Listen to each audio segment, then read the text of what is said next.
That ball hit well to center field. Back goes Pache, still going back, looking up. This ball's gone. Home run. Chas McCormick, 3 for 3 tonight, breaks the tie with a solo home run to straightaway center field. Chasmanian Devil makes it 2-1 Astros. Chas, have yourself a night. Knocked the ball out of the ballpark, and now he's knocking Frankie Montas out of here. Now here we go now. Boy, the Astros 32-18 have gotten excellent starting pitching. You know they're going to hit. Didn't hit for a while, but this is a very, very seasoned and well-conditioned team. Here's James Click. He's their general manager. You see him there, and he says hello here on High Heat. Boy, I tell you, the beat goes on, James. I don't care who you lose. You know, one year you lose Correa, another year you lose somebody else, and you continue to, winning culture, put together the team properly, figure out the pitching staff, and playing very well in this American League West. Summarize for me this start as you head to June. Let me hear. Well, certainly our run prevention has been the carrying card of the team so far. The pitching has been awesome, but I don't want to lose sight of the fact that the defense has been excellent behind these guys. By some of the metrics that we have, even some of the ones publicly, we're putting up some of the best numbers in the league. And it just allows you to shorten games. It allows you not to tax your bullpen, allows you not to tax your pitching staff. It's allowed us to actually go with only a 13-man staff when we could have 14 guys out there. So it's the run prevention has been the calling card, but we know these guys can hit. We've seen them hit for the past few years. And when they start hitting, if we can keep this pitching going, I think we'll put ourselves in a pretty good spot. 100%. Verlander at the top, Valdez the other day, a complete game. The other three do what they do. And Verlander pitching probably better than you in your wildest dreams. That starting pitching's been superb, James. Let me hear your thoughts on that. Go ahead. Well, I mean, Justin Verlander starts it off. He's a Hall of Famer. Framber Valdez has turned into one of the best starters in the American League.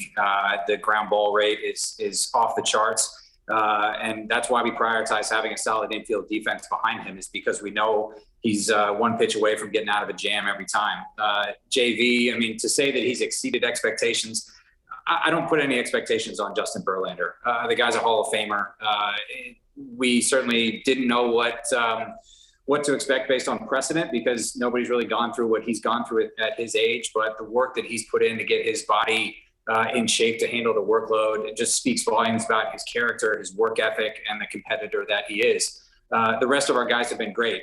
It's no to slight to them to say that we want to talk a little bit about JV and Framber, but the rest of these guys are doing an amazing job back there as well. 100%. Offense, Gurriel hasn't hit yet. You know eventually he will. Give me your thoughts on your first baseman. Let me hear. Well, Yuli Gurriel's a legend back there in Cuba. He's one of the most accomplished hitters in baseball. I think if he had been in the United States for his entire career, we'd be talking about him as one of the best hitters of the last 15, 20 years. So guys inevitably go through slumps. We know that's going to happen, but he's a guy who knows how to hit. We know he's going to come out of it. The one thing we never question is the defense, and he could really pick it over there at first base, both when the ball is in play and when our fielders are throwing balls that they're trying to hustle over there. So his ability to get an extra out or two every game over there at first base helps us win ball games, and we know the bat's going to come around. He's been a big part of this team, and he will be going forward. Yeah, the team only hitting 13th in the American League. You'll be better than that, and, of course, 32-18. Shortstop's done a nice job. He's got some game-winning hits. Not easy following Correa. He's hitting 280. You got to be pleased. Give me a little rundown on the shortstop here, James. A lot of shortstops breaking in that scenario. They could hit 220 as long as they catch the ball. He's giving you some offense there when he gets up, and that's important. Thoughts on him? Go ahead. Yeah, I mean, the defense has always been his calling card, and that was the thing that we were most confident in bringing him up to the big leagues this year. But the bat is something that he has worked on tirelessly, even through the lost season in 2020. He missed a big chunk of last year with a wrist injury, but throughout that time, you can tell how hard he worked to get his body in shape, to give himself a little extra power. And the quickness of the bat has been really impressive and really eye-opening for me personally. He's maintained his approach. As the league adjusts to him, I think we're going to see him adjust back. And that's the separator between guys who come up and have a little bit of success and guys who can come up and stay in this league for a long time, because the league is going to figure him out. The scouting report is going to get out there about him. And I think we've already seen him start to make some of those adjustments. And if he continues to do that, there's no reason he can't be a very, very impressive shortstop for a very long time.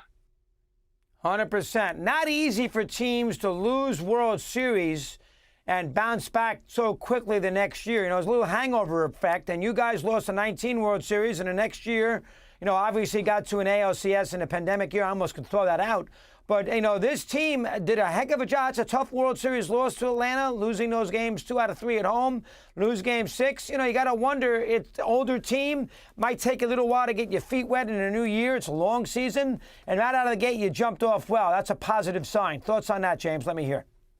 Well, this team has been one of the most successful franchises in baseball for particularly the last 5 years. And you talked earlier about a winning culture, and there's really no substitute for that. And it starts with the guys who have been through the battles with, you know, Altuve, Bregman, Brantley, Tucker, Alvarez. I'm gonna miss somebody if I try to name them all, but that playoff experience is invaluable. And those guys show the young guys when they're coming up. They show Jeremy Peña, Jake Myers, Chas McCormick, Jose Siri. They show these guys how it's done, how to be a professional, and how to hit in those big spots. And, you know, we had hoped that we wouldn't have any sort of a hangover after such a long, grueling season last year, starting off with spring training in a bubble when we were still dealing with COVID and obviously still dealing with it. And then, you know, that was like a 9-month season. And I remember talking to Dusty Baker afterwards about how tired we all were after it. And we wouldn't trade it for anything, but you do worry about that hangover. And the fact that these guys have come out of the gate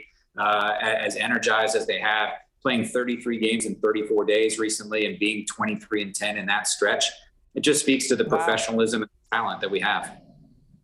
Excellent stat, 23-10 in that stretch. The Astros, from a front office standpoint, James, you've been part of it, always like to make trades, you know, around the deadline, and never afraid of bringing in a big con. Greinke's the perfect example. I mean, you know, you brought Greinke in. It's almost like a free agent. You brought him in at the deadline when you saw what your team needed, and Greinke obviously, you know, had a perfect game going in the World Series in Game 7. So the Astros are never afraid. The owner's done a good job there. You brought Verlander in the first year you won it. The owner is never afraid to dip into his wallet to make a move to help the ball club, and you've made these trades the second half of the season, and a lot of times it's been pitching. What's your take on that for a sec? Let me hear.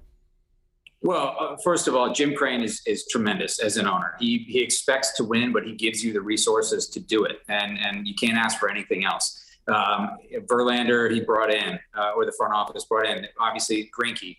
Last year at the trade deadline, we were very aggressive in bringing in some bullpen pieces that we felt like needed to shore up an area that was a little bit underperforming. And we deliberately left some room this year so that we can make those kind of needs, because we know over the course of 162 games, something's going to go sideways. Somebody's not going to perform up to your expectations. Somebody's going to get hurt. So we need to make sure that we have the resources available to us, either in cash or in prospects, to be able to go out and help our guys out and give them that last piece that they need to put themselves in a position to continue to compete for a championship. We're planning on being aggressive again this year. The trick now is assessing the team and determining how we do that. You know, it's two things about being an Astro and all these success and World Series and everything else. The one thing is you're never going to be able to take a team, you're never going to get a break and go visit a team and, you know, you have 2 out of 3 easy because they're half asleep, because these are the Astros, and so everybody gets up for them. That's a negative. But the positive is, I think especially in the division, you have a little something over these other teams, because you know you've beaten them. You've won a division 1,000,000 times. Seattle can't win in Houston. You've always handled Texas. The Angels don't know where they are right now. And I know you don't want to comment on the other team's psyche, but I think the Astros' success gives you a big advantage mentally when you play the other 4 in the American League West. What's your take on that for a sec? Let me hear.